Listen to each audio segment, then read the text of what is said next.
আন্দোলন বাংলাদেশের মানুষের ডিএনএর মধ্যে আছে এই আন্দোলন। যখন অত্যাচার, অবিচার, অনাচার, নির্যাতন, জুলুম, নির্বাচন সহ কেড়ে নিয়ে, জনগণের মালিকানা কেড়ে নিয়ে সহ যেই পর্যায়ে যখন পৌঁছে, বাংলাদেশের মানুষ জেগে উঠে। তারা ভাষা আন্দোলনে জেগে উঠেছে, মুক্তিযুদ্ধের আন্দোলনে জেগে উঠেছে, এরশাদ স্বৈরাচার বিরোধী আন্দোলনে জেগে উঠেছে। এটা নতুন কিছু না, এটা বাংলাদেশের জনগণের ডিএনএর মধ্যে আছে। কোনো অত্যাচার, অনাচার, অবিচার, নিপীড়ন, নির্যাতন, জনগণের অধিকার কেড়ে নিয়ে বাংলাদেশে কোনোদিনও থাকতে পারবে। কেউ 5 বছর থাকতে পারবে, কেউ 7 বছর থাকতে পারবে। হাসিনা 15 বছর থেকেছে, 16 বছর থেকেছে, এবং তার নির্যাতন, জুলুম, অত্যাচার, নিপীড়নের মাত্রাও অনেক উপরে চলে গেছে। এবং তার নিপীড়ন, নির্যাতনের একটা জাতীয় তার সরকারকে সে সেভাবে এমনভাবে গঠন করেছে, পুরো সরকারের কাজেই ছিল সেটা আপনি সরকারের সব অঙ্গ, সবার তাদের একটা দায়িত্ব, মূল দায়িত্ব হচ্ছে হাসিনাকে ক্ষমতায় রাখা। এইরকম ভাবে কেউ বাংলাদেশকে বিগত দিনের সাথ জনগণের অধিকার কেড়ে নিয়েছে, আমরা স্বাধীনতার আগে দেখেছি। কিন্তু এই ধরনের পুরো রাষ্ট্রীয় কাঠামোকে ক্ষমতায় থাকার জন্য একেবারে নিজের হাতে রেখে দৈনন্দিন জীবনে কোনো রাষ্ট্র পরিচালনার ইতিহাস বাংলাদেশের মানুষ এইভাবে দেখে। এই জন্য হয়তো সে কিছুদিন বেশি থেকে। আমি আপনাদেরকে নিশ্চিতভাবে বলতে পারি, 5ই আগস্টে যদি তার পতন না হইতো, আমরা যারা আন্দোলনে ছিলাম আমরা কেউ বাড়ি ফিরে যেতাম না, আমরা কিন্তু রাস্তায় থাকতাম। সে যতই নিষ্ঠুর হোক, যতই হত্যাকাণ্ড চালাক, যতই জেল জুলুম করুক, আমরা যারা রাস্তায় ছিলাম 15-16 বছর, আমাদের আন্দোলন কিন্তু অব্যাহত থাকে, আমরা কিন্তু বাড়ি ফিরে যেতাম না। তো সুতরাং এই কথাটা তাকে 5ই আগস্ট হলে 5ই সেপ্টেম্বর, ডিসেম্বরে তাকে যেতে হবে। দেশবাসী সিদ্ধান্ত নিয়েছে, বাংলাদেশের মানুষ। আমরা রাজনৈতিক দলগুলো ঐক্যবদ্ধভাবে যুগপৎ আন্দোলনের মাধ্যমে সিদ্ধান্ত নিয়েছি। আমরা সবাই মিলে প্রাণ দিয়েছি, জেলে গিয়েছি, গুম হয়েছি, খুন হয়েছি, আমাদেরকে কেউ থামিয়ে রাখতে পারে না।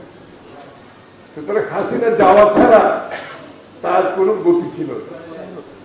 আগে কোনো হইতে পারে, তার যাওয়া যেতেই হতো তাকে, কারণ মানুষ মানসিকভাবে প্রস্তুত ছিল, প্রেক্ষাপটের জন্য অপেক্ষা করছিল, সে কাজটাই হয়েছে। সুতরাং আন্দোলনকে নিয়ে আমাদের মধ্যে বিভাজন, এই বিপ্লবকে নিয়ে আমাদের মধ্যে বিভাজন হবে সবচেয়ে দুঃখজনক।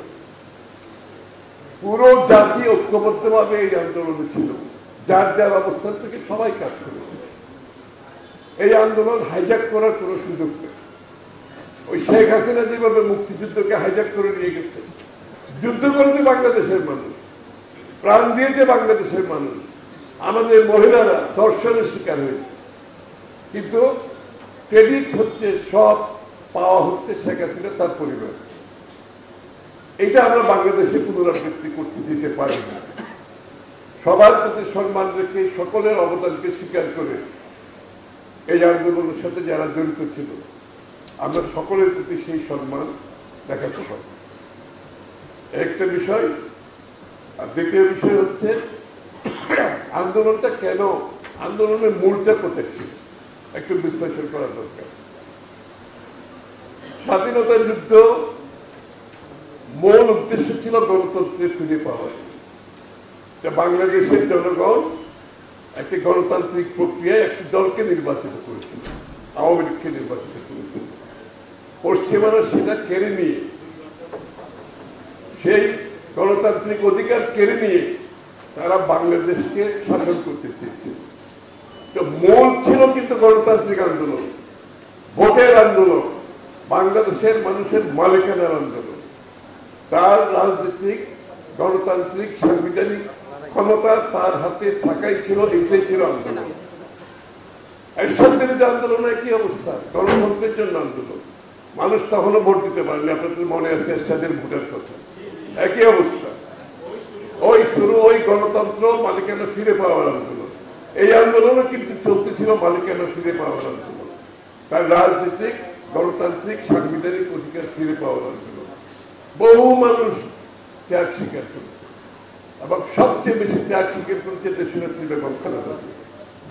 ওনাকে গ্রেফতার করার পরে বাংলাদেশের সাধারণ মানুষের মনে যে ক্ষোভ সৃষ্টি হয়েছে, কারণ ওনাকে গ্রেফতার করার উদ্দেশ্য তার কিছু না, একটাই ছিল যে ওনাকে জেলে রেখে নির্বাচন করা তাদের জন্য অনেক সহজ হয়ে যাবে। ভোট দখল করা, নির্বাচনী প্রক্রিয়াকে চুরি করা, বেগম খালেদা জিয়াকে বাইরে রেখে তাদের জন্য কঠিন হয়ে যাচ্ছে, কারণ আন্দোলন সেই দিকে যাচ্ছিল। ওনাকে জেলে নিয়ে ৬-৭ বছর জেলে রেখে শেখ হাসিনা অব্যাহতভাবে চালিয়েছে। তো সুতরাং সারা দেশের মানুষের আমরা এই জায়গাটাতে কোনো বিভাজন সৃষ্টি করতে চাই না। যেহেতু বিএনপির বেশি লোক মারা গেছে, বেগম খালেদা জিয়া জেল খেটেছে, অসুস্থ হয়ে মৃত্যুমুখী হয়েছে, তারেক রহমানকে মিথ্যা মামলার যে দেশ থেকে আশ্রয় দেওয়া হয়নি, এবং বিএনপির নেতাকর্মী সর্বস্তরে আমাদের যারা সহযোগী যুগপৎ আন্দোলনে, তাদের যদি আপনি সংখ্যা আপনি দেখতে চান সবচেয়ে বেশি, কিন্তু তাই বলে কি আমি আন্দোলনের কৃতিত্ব আমি কি দাবি করতে পারবো? বিএনপি কি দাবি করেছে আন্দোলনের কৃতিত্ব? বিএনপি কি বলছে? আমরা যুগপৎ আন্দোলনে যারা ছিলাম তারা আমরা কি বলছি? বাংলাদেশের মানুষের আন্দোলন। এই কৃতিত্ব নিয়ে আমাদের মধ্যে যদি বিভাজন সৃষ্টি করে কেউ, আমার মনে হয় এইটা, এই ঐক্যের যে বিষয়টা আমরা বারবার বলছি, সেই ঐক্যটা কিন্তু থাকবে। ঐক্য বলতে কি বোঝায়? ঐক্য হচ্ছে আমাদের কিছু কিছু ইস্যুতে জাতীয় ঐক্যবদ্ধ থাকতে হবে। ১ নম্বর ইস্যু হচ্ছে শেখ হাসিনা এবং আওয়ামী লীগ ফ্যাসিস্ট দলকে বাংলাদেশের রাজনীতিতে কোনো জায়গা দেওয়া যাবে, ১ নম্বর ঐক্য। দ্বিতীয় ঐক্য হচ্ছে বাংলাদেশের গণতান্ত্রিক অর্ডার ফিরিয়ে আনতে, বাংলাদেশের মানুষের মালিকানা ফিরিয়ে দেওয়ার জন্য যে আন্দোলন হয়েছে সেটাকে সফল করতে হলে আগামীতে আপনাকে বাংলাদেশে একটি নির্বাচিত সংসদ সরকার আসতে হবে জনগণের ভোটের মাধ্যমে, মালিকের ভোটের মাধ্যমে, যেই সরকার জনগণের কাছে দায়বদ্ধ থাকবে, জবাবদিহি থাকবে। এখন সমস্যাটা কি হচ্ছে? এখন তো একটা সরকার তো আছে, জনগণও আছে, কিন্তু সরকার আর জনগণের মাঝখানে যে সেতু, সেই সেতু নাই। এই জন্য গণতন্ত্রের দরকার। এই সেতু নাই বলে আজকে কেউ কাজ করছে না, পুলিশ কাজ করতেছে না, সরকারি কর্মকর্তারা কাজ করতেছে না, আপনার দেশের অর্থনৈতিক বিনিয়োগ নিম্নগামী, কেউ বিনিয়োগ করছে না। মানে সার্বিকভাবে যে একটা নির্বাচিত সরকারের মধ্যে মানুষ যে তার সিদ্ধান্ত নিতে পারে, অর্থাৎ স্বল্প মেয়াদী, মধ্যমেয়াদী, দীর্ঘমেয়াদী, এই সিদ্ধান্তগুলো সব স্থগিত হয়ে বসে আছে। বাংলাদেশের কেউ বিনিয়োগ করছে না। আমাদের দেশের বিনিয়োগকারীরা বসে আছে, আগামী দিনের নির্বাচিত সরকার আসবে তখন তারা সিদ্ধান্ত নেবে। সরকারি কর্মকর্তারা আগামী নির্বাচনের পর কি হবে তাদের মধ্যে একটা কাজ করে হৃদয়ের মধ্যে, সুতরাং তারা অপেক্ষা করছে, তারা কিন্তু কোনো কাজে হাত দিচ্ছে না। পুলিশ তার ভূমিকা পালন করতে পারছে না, আইন শৃঙ্খলা বাহিনী, কারণ ওই যে সেতুটা আছে, সেতু হচ্ছে কারা? আপনাদের নির্বাচিত যারা সংসদ সদস্য, নির্বাচিত প্রতিনিধি, তারাই হচ্ছে সেতু। এখন মানুষের জায়গার কোনো জায়গা যাওয়া নেই। গণতন্ত্রের অনেক খারাপ দিক আছে, কিন্তু গণতন্ত্রের একমাত্র ভালো দিক হচ্ছে, যেটা সবচেয়ে বড় দিক, সেটা হচ্ছে নির্বাচিত সরকারের মধ্যে যে সেতুটা নির্মাণ হয়, সেখানে পুলিশ বলে, সরকারি কর্মকর্তা বলে, সকলের মধ্যে একটা ভয় থাকে, যদি আমি কোনো অন্যায় করি নির্বাচিত প্রতিনিধিরা সংসদে কথা বলবে, আমি যদি কোনো অন্যায় করি নির্বাচিত সদস্য প্রতিনিধিরা আমার ঘাড় চাপিয়ে ধরবে। আপনারা দেখেছেন, হ্যাঁ, এর মধ্যে অনেক সংসদ সদস্য দুর্নীতিবাজ আছে, এটাও ঠিক, এটা হবে, কিন্তু এটা যদি আপনাকে সংশোধন করতে হয়, আপনাকে নির্বাচনী প্রক্রিয়া, গণতান্ত্রিক প্রক্রিয়া অব্যাহত রাখতে হবে। নির্বাচনের পর নির্বাচন করতে হবে। একমাত্র গণতন্ত্র এবং নির্বাচনের মাধ্যমে আপনি সংশোধন করতে পারবেন, আপনি কারেকশন করতে পারবেন, আপনি ফিল্টার করতে পারবেন।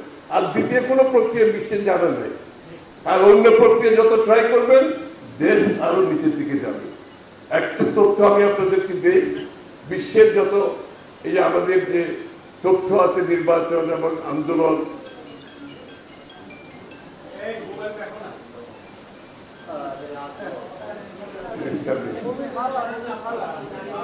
আপনার বিশ্ব যে সমস্ত দেশে, আপনারা কি ওদিকে যান? অসুবিধা হচ্ছে বক্তব্যের মাঝখানে। আমরা যদি বিশ্বের যে তথ্যগুলো একটু বিশ্লেষণ করি, যতগুলো দেশের বিপ্লবের মাধ্যমে পরিবর্তন হয়েছে, যে দেশগুলো যত তাড়াতাড়ি গণতান্ত্রিক অর্ডারে ফিরে যেতে পেরেছে, সেই দেশগুলো ভালোভাবে চলছে, গণতন্ত্র চলছে। আর যেই দেশগুলো এই আমাদের মতো যে এখন কিছু লোক শুরু করেছে নির্বাচন বিরোধী কর্মকাণ্ড, গণতন্ত্র বিরোধী কর্মকাণ্ড, যে সমস্ত দেশে এই সমস্ত কর্মকাণ্ড বেশি দিন চলেছে, সেই দেশগুলোতে গৃহযুদ্ধ হয়েছে, সেই দেশগুলোতে অশান্তি হয়েছে, বিভাজন হয়েছে, রাষ্ট্র একটি কি বলে ওটা, কি রাষ্ট্র, ফেইল্ড স্টেট, একটা ফেইল্ড স্টেটে পরিণত হয়েছে। এই যে আপনি খালি বিশ্বের আপনি দেখবেন এই বিপ্লবের সাথে জড়িত যেই দেশগুলো যত দ্রুত গণতন্ত্র ফিরে যেতে পেরেছে, সেই দেশগুলো ভালো করছে, গণতান্ত্রিক ভাবে ভালো করছে, অর্থনৈতিক ভাবে ভালো করছে, সামাজিক ভাবে ভালো করছে। আর যে দেশগুলো এই গরিমসির মাধ্যমে বিলম্বিত করেছে, সেই দেশগুলোতে গৃহযুদ্ধ চলছে, বিভাজন চলছে, সমাজে বিভাজন, রাষ্ট্রীয় বিভাজন, সেই দেশগুলো আর এগোতে পারে না। অর্থাৎ বিপ্লব ফেল করেছে। আমরা কি বিপ্লব ফেল করতে চাই? না চাইলে তো আপনি যাদের জন্য যুদ্ধ করলাম, যাদের মালিকেরা নিয়ে এতদিন কথা বললাম, তাদের মালিকেরা দিতে এত কষ্টের কি আছে? আমি আগে একটা কথা বলেছি, যারা নির্বাচনকে ভয় পান, তো তারা রাজনৈতিক দল করার কোনো দরকার নেই, আসলে কোনো দরকার করবে। আপনি প্রশাসন হিসেবে কাজ করেন, আপনি এনজিও হিসেবেও কাজ করতে পারেন। আপনাকে রাজনৈতিক দল বলবেন, আবার নির্বাচনে যাবেন না, জনগণের ভোটাধিকারকে আপনি বাধাগ্রস্ত করবেন, গণতান্ত্রিক প্রক্রিয়াকে আপনি বাধাগ্রস্ত করবেন, এটা তো গ্রহণযোগ্য হতে পারে না। এটা যত তাড়াতাড়ি অনুধাবন করবো আমরা সবাই, বাংলাদেশ সামনের দিকে এগিয়ে যাবে। আর যদি এটাকে বিলম্বিত করে ওই জায়গায় নিয়ে যায়, যে সমস্ত দেশে আমি বলেছি গৃহযুদ্ধ হয়েছে, সমাজে বিভাজন হয়েছে, অর্থনৈতিক ভেঙে পড়েছে, ব্যর্থ রাষ্ট্রে পরিণত হয়েছে, সেদিকে তো আমরা যেতে চাচ্ছি না। সেখান থেকে তো মুক্তির জন্য আমাদের এই আন্দোলন, এত ত্যাগ, এত মানুষের জীবন দিয়েছি আমরা সবাই। এতদিন আমরা জেল খেটেছি, বারবার জেলে গেছি, কি জন্য? বিভক্তি সৃষ্টি করার জন্য, ঐক্যের মধ্যে। সুতরাং 2-3টে জায়গায় আমাদের জাতীয় ঐক্যমত থাকবে, আবার অনেক জায়গায় ঐক্যমত হবে না। আমরা তো বিভিন্ন দল এখানে, আমাদের সকলের দর্শন তো একটা, সকলের চিন্তা ভাবনা তো এক হতে পারে না, উদ্দেশ্য তো এক হতে পারে না। এই জন্য তো আলাদা আলাদা দল হয়েছে। তো যখন অনেকে ঐক্যের কথা বলে, তারা এটা ভাবে না যে জাতীয় স্বার্থে যে কোনো বিষয়ে আমাদের ঐক্য থাকতে হবে। কিন্তু বিভিন্ন দলের দর্শন, ভাবনা, চিন্তা, নির্বাচনকে নিয়ে দেশ কিভাবে চলবে, অধিকার কিভাবে, তাদের থাকবে এইটা। এই বিভেদ না থাকলে তো রাজনীতি হবে না, গণতন্ত্র হবে না। বাংলাদেশের মানুষের তো একটা চয়েস থাকতে হবে। আমরা তো এখানে একদলীয় শাসন বাকশাল করতে বসিনি, আবার আগের মতো শেখ হাসিনার বাপের মতো আমরা তো বাকশাল করতে যাচ্ছি। আমরা সকলকে, সকলের অধিকার, কথা বলার, রাজনীতি করার অধিকার দিয়েই তো গণতন্ত্র করতে চাচ্ছি। এই যে আমরা এখানে বিভিন্ন দলে বসছি আজকে, এটা তো একটা গণতান্ত্রিক উত্তরণ, একটা ভালো দিক। এবং আমরা এই জন্য বারবার বলছি, রাজনৈতিক সংস্কৃতি পরিবর্তন না করলে শত সংস্কার দিয়ে আপনার কোনো লাভ হবে। আমরা একে অপরের প্রতি সহনশীল থাকতে হবে। আরেকজনের বক্তব্য আমার পছন্দ না হলেও আমি দ্বিমত পোষণ করে তাকে সম্মান জানাতে হবে তো আমাকে, তাই না? এই কালচারটা আসতে হবে, নাহলে গণতন্ত্র কাজ করবে না। এই যে সাংঘর্ষিক রাজনীতি থেকে বেরিয়ে এসে সহনশীল রাজনীতিতে যেতে হবে। একে অপরের প্রতি শ্রদ্ধাবোধ থাকতে হবে। দ্বিমত তো থাকবেই, দ্বিমত থাকা মানে কোন আমার শত্রু হতে পারে না, ও আমার প্রতিপক্ষ আমি ভাবি না। আমি মনে করি রাজনৈতিক ভিন্নতা থাকবে, এই কালচার আমাদেরকে আনতে হবে বাংলাদেশে। আমি নিশ্চিত আমাদের পক্ষ থেকে আমি একটা কথা আমরা সবসময় প্রত্যেক দিন বলি, মানুষের মধ্যে এটা শুনতে শুনতে আমার খুব বিরক্তি হয়ে যাচ্ছে, যে শেখ হাসিনা পালিয়ে যাওয়ার পরে বাংলাদেশের মানুষের মনোজগতে যে পরিবর্তন হয়েছে, যারা বাংলাদেশের মানুষের আকাঙ্ক্ষা বুঝতে পারছে না, আগামী দিনে তাদের যে ভাবনা চিন্তা করতে পারছে না, সেই সমস্ত দলের কোনো রাজনৈতিক ভবিষ্যৎ নাই, সেই সমস্ত ব্যক্তিরও কোনো রাজনৈতিক ভবিষ্যৎ নাই। মানুষ যে তাদের মনোজগতের পরিবর্তন ধারণ করতে হবে, তো আমাদেরকে ধারণ করে পরিবর্তন করতে হবে। সেই পরিবর্তন আনতে হবে জনগণকে সাথে নিয়ে। আমরা 10 জন লোক ঢাকা শহরে বসে একটা টেবিলে বসে বাংলাদেশের আগামী বাংলাদেশের সিদ্ধান্ত দেওয়ার মালিক আমরা তো না, আমাদেরকে কিছু দায়িত্ব দেয় না। আমাকে জনগণের মাধ্যমে, গণতন্ত্রের মাধ্যমে, তাদের সম্মতির মাধ্যমে পরিবর্তন আনতে হবে, তাহলে সেটা ট্যাক্সই হবে। আর আমরা 5 জন মিলে ঢাকা শহরে আমি মনে করতেছি এগুলো পরিবর্তন দরকার, এগুলো না হলে বাংলাদেশ ধ্বংস হয়ে যাবে, তাহলে তো আবার অগণতান্ত্রিক আচরণের একটা লক্ষণ দেখতে পাচ্ছি। আপনি গণতন্ত্রের কথা বলছেন, বলে আমারটা না হলে তো আমি মানব না, সে কি গণতান্ত্রিক হতে পারে? তাহলে যতটুকু আমরা ঐক্যমত হবো ততটুকু হবো, আর যেটা হবো না আমরা জনগণের কাছে যাব। আমাদের প্রত্যেক দলের অধিকার আছে, তাদের ম্যান্ডেট জনগণ থেকে নিয়ে আসবে, এটাই তো গণতন্ত্র। কিন্তু আমার কথা না শুনলে, আমি যেটা চাচ্ছি এটা না শুনলে, তাহলে কিন্তু আমরা মানব না, নির্বাচন করবো না, নির্বাচনে যাবো না। অগণতান্ত্রিক আচরণ, আমি রিপিট করতেছি, অগণতান্ত্রিক আচরণ। গণতন্ত্রের কথা বলে গণতন্ত্রকে ধ্বংস করা, এটা একটা ভালো প্রক্রিয়া। শেখ হাসিনার অবস্থা ছিল ঘিরে গেলাম, লাভ কি? ও যা বলতো তাই আমাদের মানতে হতো, আমাদের তো কোনো অধিকার ছিল না। ভিন্নভাবে আমরা কথাগুলো কোনোদিন এগুলো কেউ রেজিস্টার করতে পারে না।